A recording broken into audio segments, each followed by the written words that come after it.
صباح الخير.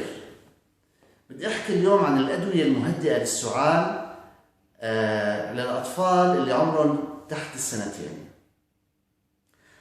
ما لازم ننسى أبداً بأن السعال هو عرض وليس مرض، بمعنى أنه هو عرض تشترك فيه عدة أمراض مثل التهاب القصبات، مثل ذات الرئة، مثل الربو القصبي.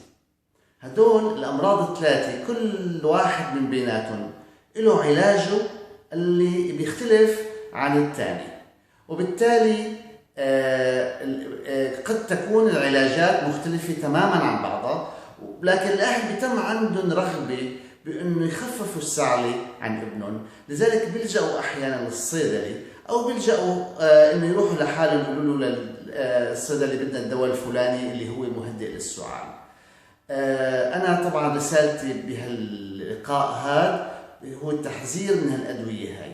ما ننسى أبدا بأن السعال هو ردة فعل من الجسم تجاه الالتهاب والمفرزات الموجودة في البلعوم والقصبات، فهالمفرزات هاي نحن بحاجة أن نطالعها مو أنه نخليها. فالسعال يساعد في إخراج هالمفرزات هاي من القصبات والبلعوم للخارج، فوقت نجي نحن نعطي أدوية مهدئة للسعال فبنساهم في إبقاء هذه المفرزات في القصبات. حتى الأدوية اللي بتنعطى اللي تسمى حالة البلغم لم يثبت حتى الآن بأنها فعالة في الموضوع هذا. شو ممكن نعمل شيء بديل؟ ممكن نعمل شغلتين أساسيات.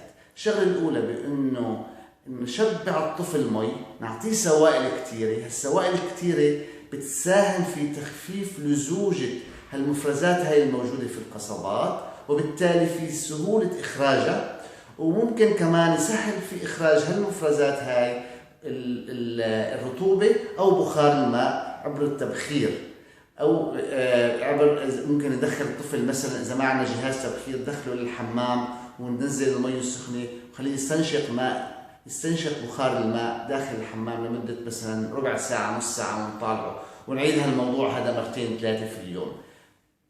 هذا ممكن يفيد. وقد يفيد أيضا إعطاء ملعقة صغيرة من العسل، علما أنه العسل نحن ما بنحب نعطيه للأطفال إذا لم يتجاوزوا السنة.